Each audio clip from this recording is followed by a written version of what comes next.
Animoy nagmamadaling umuwi ang knockout artist ng Golden Boy Promotions na si Virgil Ortiz Jr. sa kanyang naging laban kay Tomas Delorme. Sapagkat sa loob lamang po ng first round mga amigos, tinapos agad ni Virgil Ortiz Jr. ang veteranong mandirigma sa pamamagitan ng first round knockout. Isang mapaminsalang left hook to the body ang pinakawalan ni Virgil Ortiz Jr. Sa lakas ng tumama, hindi na nga po nagawang tumayo pa ni Tomas Delorme. Kaya naman the winner by first round knockout and still undefeated, Virgil Ortiz Jr. na ngayon ay nag-improve na nga po ang kartada sa 21 wins, no losses, no draws with 21 knockouts. At dahil sa panalong yan ni Virgil Ortiz Jr. mga amigos, tuloy na po ang kanilang bakbakan ni Team 2 sa August 3 undercard. Sasago pa ang Terence Crawford at Israel Madrimov.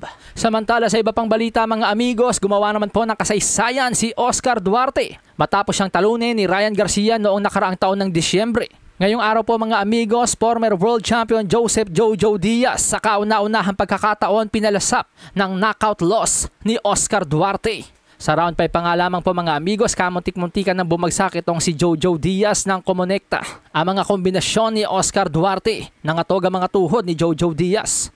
At pagdating nga po ng round 9, doon na nga po nagawang patigilin ni Oscar Duarte itong si Jojo Diaz. Sa dami ng mga dekalibreng mandirigma na kinalaban itong si Jojo Diaz, kabilang sila Devin Haney, William Cepeda, Javier Fortuna, never been hurt, never been down itong si Jojo Diaz. Kaya naman ang talunin itong si Jojo Diaz sa pamamagitan ng stoppage ay talaga naman napaka-impresibong panalo. At magandang comeback win para kay Oscar Duarte na ngayon ay sumasailalim na sa pagsasanay ng former trainer of the year na si Robert Garcia. At nag-improve na nga po ngayon ang kartada sa 27 wins, 2 losses, 1 draw with 22 knockouts.